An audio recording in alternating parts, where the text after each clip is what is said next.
ito naman ang haharapin ko. Napakapangit na screen door na pinaparepair. Asya at uumpisahan ko na siyang balatan at lilinisin para maputulan at mamasilyahan. Mga buddy, dito sa portion na to ay pinapagawan sa akin ng may-ari ng hagdanan at ibabalik daw ang screen door na luma, kaya gayahin daw yung kabila na ginawa ko. Ito kasi yung ginagawa ko dati na hagdanan at bato ito, gawa sa bato at mga nirepair ko na pintuan at screen door. Ganito daw ang gagayahin na pagkagawa.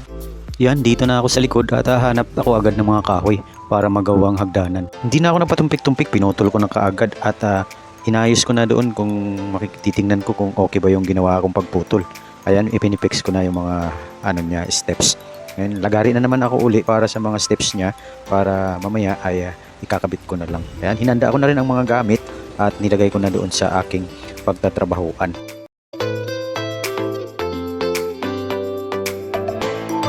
Pinix ko na uli at mayroon pala akong nakikita na kailangan lalagyan siya ng butas para doon papasok yung kahoy na tatama doon sa hagdanan na aking gagawin. Kaya yan, binutasan ko muna, ginrain ko muna at sinilsil ko muna lahat ng mga kailangan. At hindi ko pala napansin na alas 12 na pala at kailangan ko nang kumain. Mag-isa lang kasi ako na nagtatrabaho dito kaya walang magsasabi kung anong oras na. Kaya yan, kain muna tayo. Tapos kung kumain, lagari na naman ako para sa steps. Binuo ko na siya, nagawa ko na at ang isusunod ko naman ngayon yan ay ang pag-repair naman ng pintuan. Please subscribe my YouTube channels, guys. Thank you. Ng screen door. Nga pala, nilagyan ko na rin pala ang mga paa ng stopper. Binuhusan ko na para bukas tuyo na at pwede ko na siyang daan-daanan. At dahil tapos ko na ang hagdanan, ito naman ang haharapin ko. Titingnan ko kung paano ko ngayon ito pagandahin. Yung napakapangit na screen door na pinaparepair. Asya at uumpisahan ko na siyang balatan at lilinisin para maputulan at mamasilyahan kung may mga dapat na linisin. Ayan, nalinis ko na.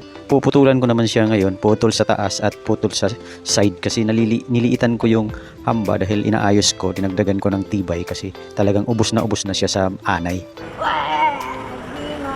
At syempre, minasilya ko na rin para mamaya-maya matuyo na siya at pwede na rin siyang lihain para malinis na at pipinturahan na din natin siya ng primer. Tuyo na ang primer at ngayon iti-check natin kung magkakasya na siya at kakabitan na rin natin siya ng bisagra. Ayan, na-check ko na up and down at nakikita natin na may clearance, kailangan siya ng 3 mili para maganda naman ang pagbukas niya. Kabitan na rin natin siya ng bisagra dahil okay naman na siya para tuloy-tuloy na at maikabit na natin yung kanyang screen at saka dito sa baba yung plywood. Check natin ulit kung maayos na ang pagkalagay natin ng bisagra at okay na ang pagbukas sara nito. Lagyan na natin ng screen at take note guys, ito lang screen lang ang bago dito. Lahat ng mga liston, mga plywood, lalo na dito sa butas ay puro to mga luma. Kaya yan, tapos na at siguro ikabig na natin doon para doon na natin pinturahan. Okay na mga guys, ayan, bukas sara, okay na at swabing-swabe na siya at pwede na natin umpisahan ng pintura para maganda na tingnan. Ayan, kumanda na siya at maroon na maroon ang kulay niya. Ayan, at kaparito na siya doon sa kabilang side guys na ginagawa natin din na screen door.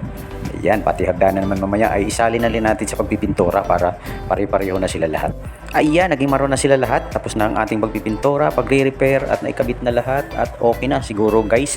Tuwang-tuwa ang may-ari nito pag nakita na niya. Ito na ngayon ang mga sahig at puti na rin at ang mga kwarto. Kaya kung nagustuhan nyo ang aking video, huwag kalimutan mag-like, comment down below, share, strike the notification bell para lagi kayong updated sa aking mga bagong video.